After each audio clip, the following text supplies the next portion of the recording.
Welcome to west place affairs. और इसके अंदर देखेंगे आरपीएससी यानी कि राजस्थान लोक सेवा आयोग का जो सिलेबस है आरएएस का प्रीलिम्स का, उसके बारे में देखेंगे। सबसे पहले तो आपको पता ही होगा कि जो परीक्षा की जो पैटर्न है, जो एग्ज़ाम पैटर्न है, तो क्या होता है। तो 200 मार्क्स का प्रीलिम्स का पेपर होता है। कितने मार्क्स का? 200 मार्क्स का, जिसके अंदर जो नेगेटिव मार्किंग होती है वो 1/3 होती है। ठीक है, तो ये भी आपको पता होगा। और इसके अंदर जो प्रीलिम्स के अंदर एक ही पेपर होता है। यूपीएससी के जैसे दो पेपर नहीं होते, जैसे एक पेपर सीसेट का होता है यूपीएससी के अंदर, वैसा नहीं होता है। तो आरएस के अंदर सिंपल पेपर होता है, सामान्य ज्ञान और सामान्य विज्ञान का, जो 200 मार्क्स का होता है और 3 घंटे इसकी समय सीमा होती है। तो ये तो आपको पता ही होगा। फिर हम देखते हैं इसका सिलेबस कि पाठ्यक्रम क्या है। तो इसका पाठ्यक्रम है राजस्थान का इतिहास, कला, संस्कृति, साहित्य, परंपरा और एवं विरासत। तो उसके अंदर ये देखिए आप, राजस्थान के प्रागैतिहासिक स्थल पुरापाषाण से ताम्रपाषाण एवं कांस्य युग तक। ऐतिहासिक राजस्थान मतलब राजस्थान का इतिहास, जहाँ से शुरुआत से लेकर जो प्राचीन राजस्थान में समाज, धर्म और संस्कृति थी वहाँ तक। उसके बाद प्रमुख राजवंशों के महत्वपूर्ण शासकों की राजनीति एवं सांस्कृतिक उपलब्धियां, जैसे गुइल हो गया, प्रतिहार हो गया, चौहान हो गया, परमार हो गया, राठौड़ हो गया, सिसोदिया हो गया, कछवा हो गया, वो सब। फिर मध्यकालीन राजस्थान में प्रशासनिक तथा राजस्व व्यवस्था, ये हो गई। ठीक है। फिर आधुनिक राजस्थान में, जैसे आधुनिक राजस्थान का उदय होता है, तो उसके अंदर 19वीं और 20वीं सदी आ जाती है, जिसके अंदर राजस्थान का एकीकरण और प्रमुख किसान आंदोलन और जनजातियों के जो आंदोलन है वो सारे इसके अंदर शामिल हो जाते हैं।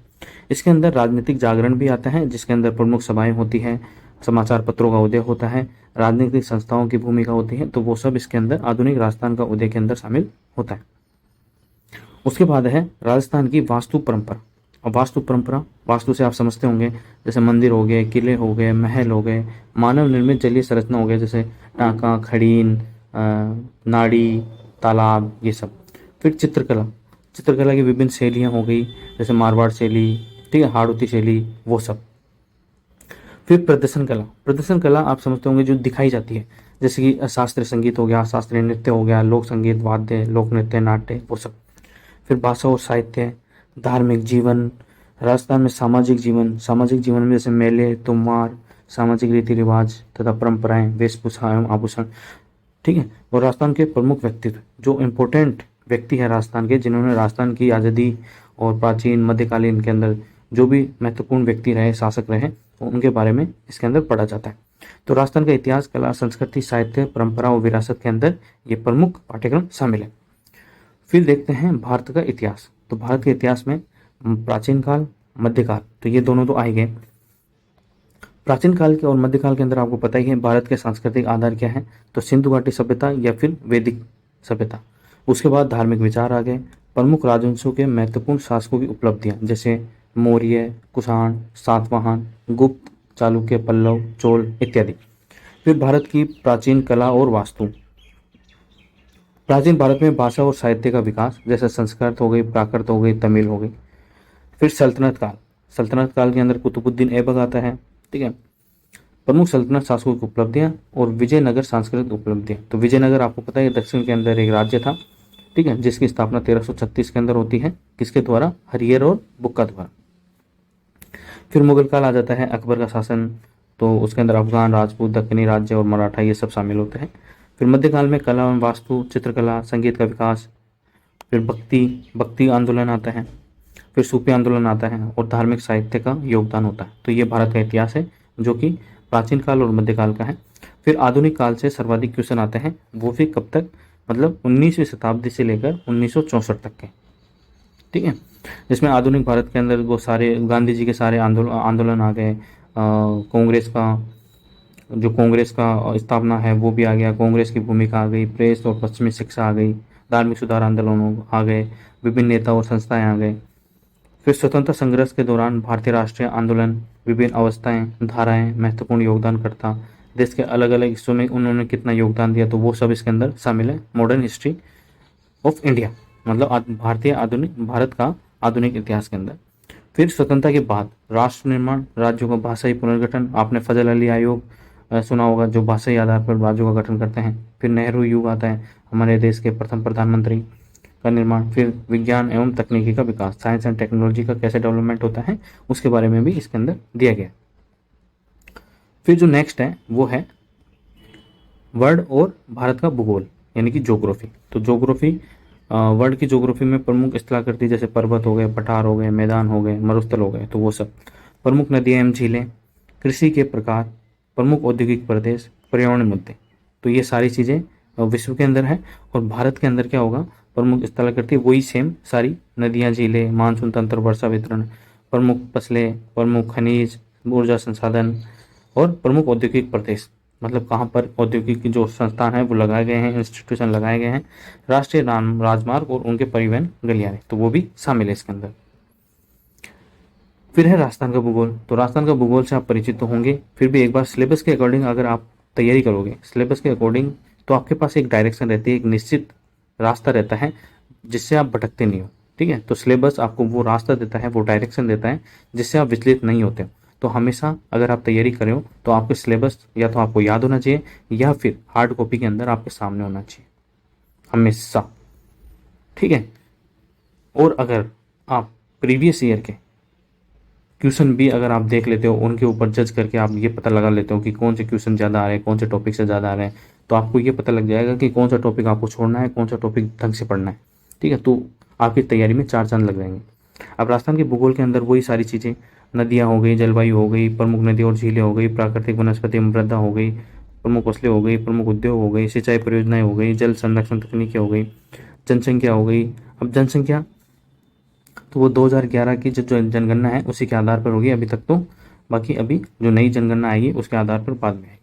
तो खनिज हो गए, ऊर्जा संसाधन हो गए, जैव विविधता हो गए, पर्यटन स्थलों परिपथ हो गए, तो ये सारी चीज़ें इसके अंदर राजस्थान के भूगोल के अंदर शामिल है जो आप देख सकते हैं। फिर है नया भारतीय संविधान, राजनीतिक व्यवस्था और शासन प्रणाली। तो इसके अंदर क्या है, भारतीय संविधान में दार्शनिक तत्व जैसे कि संविधान सभा, भारतीय संविधान की विशेषताएं, संवैधानिक संशोधन, उद्देशिका, प्रस्तावना, ठीक है, मूल अधिकार, राज्य के नीति निर्देशक तत्व यानी कि डीपीएसपी, मूल कर्तव्य, तो फंडामेंटल राइट्स, ठीक है, डीपीएसपी। तो ये सारी चीज़ें पॉलिटी के अंदर आपको मिलेगी जो आपको पढ़नी है। भारतीय राजनीतिक व्यवस्था के अंदर जैसे राष्ट्रपति हो गया, प्रधानमंत्री हो गया, मंत्रिपरिषद हो गया, संसद हो गया, उच्चतम न्यायालय हो गया, न्यायिक पुनरावलोकन हो गया, तो ये सारी चीज़ें आपको पॉलिटी के अंदर पढ़नी पड़ेगी, भारतीय संविधान और राजनीतिक व्यवस्था एवं शासन प्रणाली के अंदर। इन सब के पदों के बारे में पढ़ेंगे, इनकी बारे सेवा शर्तें और इनके अधिकारों के बारे में। फिर भारत का निर्वाचन आयोग जो अनुच्छेद 324 के अंदर है। फिर नियंत्रक एवं महालेखा परीक्षक सीएजी के बारे में है। नीति आयोग जो 1 जनवरी 2015 को फॉर्म हुआ था। ठीक है, नीति आयोग। केंद्रीय सतर्कता आयोग यानी कि सीवीसी। लोकपाल, केंद्रीय सूचना आयोग, राष्ट्रीय मानवाधिकार आयोग, संघवाद, भारत में लोकतांत्रिक राजनीति, गठबंधन सरकारें, राष्ट्रीय एकीकरण, तो वो सारी चीज़ें आपको भारतीय संविधान, राजनीतिक व्यवस्था एवं शासन प्रणाली के अंदर पढ़ना पड़ेगा। फिर नेक्स्ट है राजस्थान की, वही सारी चीज़ें जो इंडिया के अंदर पढ़ेंगे वही राजस्थान के अंदर अपन को पढ़ना है। इंडिया के अंदर संसद हो गई, तो जो राजस्थान के अंदर विधानसभा, उच्च न्यायालय हो गया।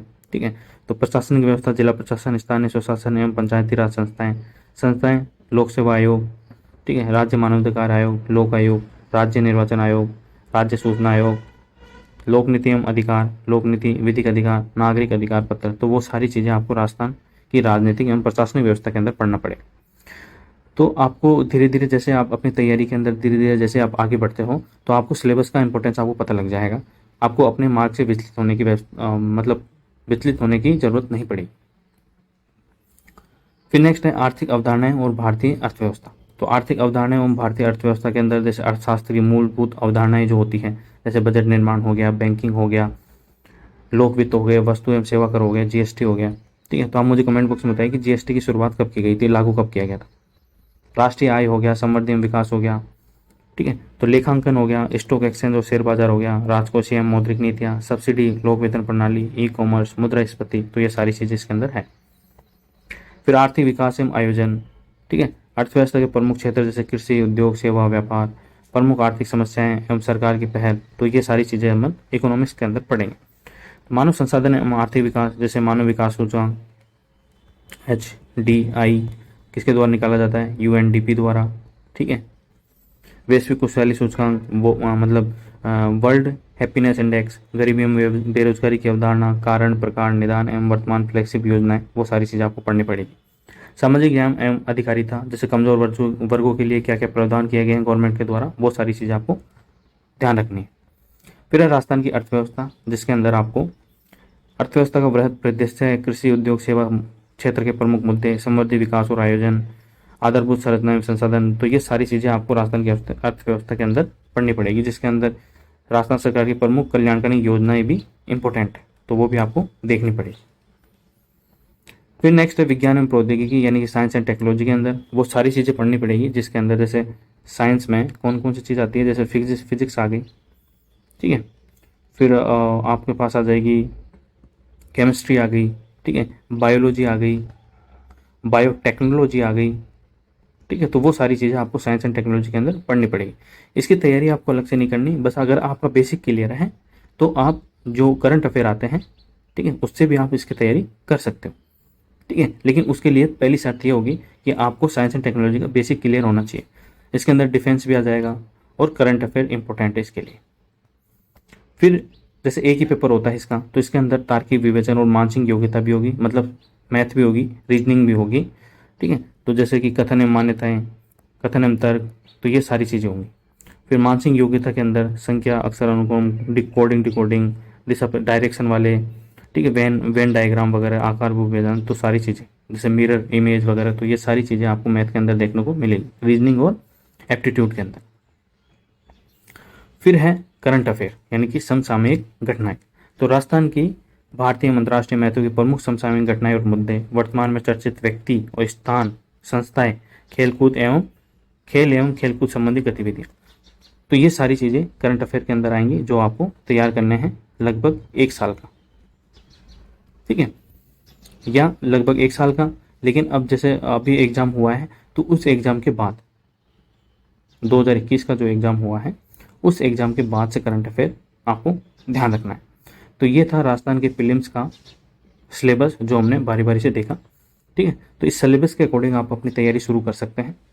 अब ये 2021 का सिलेबस दिया हुआ है, जैसे ही 2022 का आता है मैं आपको अपडेट कर दूंगा। तो इसको आप इसकी पीडीएफ आप टेलीग्राम चैनल से डाउनलोड कर सकते हैं, लिंक आपको इसी वीडियो के डिस्क्रिप्शन में मिल जाएगा। अगर आप चैनल पर नए हैं तो वेस्ट प्लस अफेयर्स को आप डाउनलोड के सब्सक्राइब कर सकते हैं और अपने दोस्तों के साथ शेयर कर सकते हैं।